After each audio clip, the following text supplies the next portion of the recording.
पार्श्वभूमीवर संपूर्ण नाशिक शहरामध्ये विविध ठिकाणी पोलिसांकडून नाकाबंदी करण्यात आली होती। या नाकाबंदी दरम्यान पोलिसांकडून टू व्हीलर धारक तसेच फोर व्हीलर धारक यांच्या गाड्या अडवून कागदपत्रांची तपासणी तसेच कोणी ड्रिंक करून गाडी चालवत असेल तर त्याच्यावर ड्रिंक अँड ड्राईव्हची कारवाई पोलिसांनी करण्यात आली आहे। यावेळी संपूर्ण नाशिक शहरामध्ये 1500च्या वर पोलीस नाशिक शहरामध्ये तैनात करण्यात आले होते।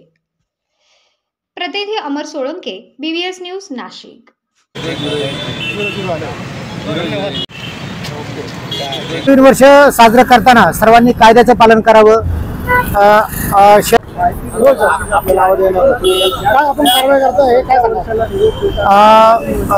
मी प्रथमतः सर्व नाशिक मधील नागरिकांना नवीन वर्षाच्या ॲडव्हान्स मध्ये शुभेच्छा देतो आणि मी सर्वांना सांगेल की आज 31 डिसेंबरमुळे हा जो नवीन वर्षाचं स्वागत करणार आहेत लोक तर फार धुमधडाक्यात करतात। तर शहरामध्ये ठिकठिकाणी नाकाबंदीचे पॉईंट लावण्यात आलेले आहे।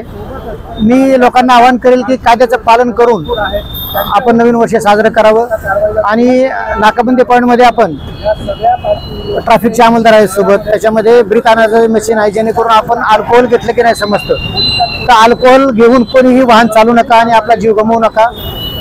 ब्रीथ आणायचं मशीनने आपल्याला अल्कोहोल घेतलं की नाही समजतं आणि आपण जर त्याच्यामध्ये टेस्ट पॉझिटिव्ह आली तर कोर्टात खटला पाठवून त्याला 10,000 रुपये दंड होतो।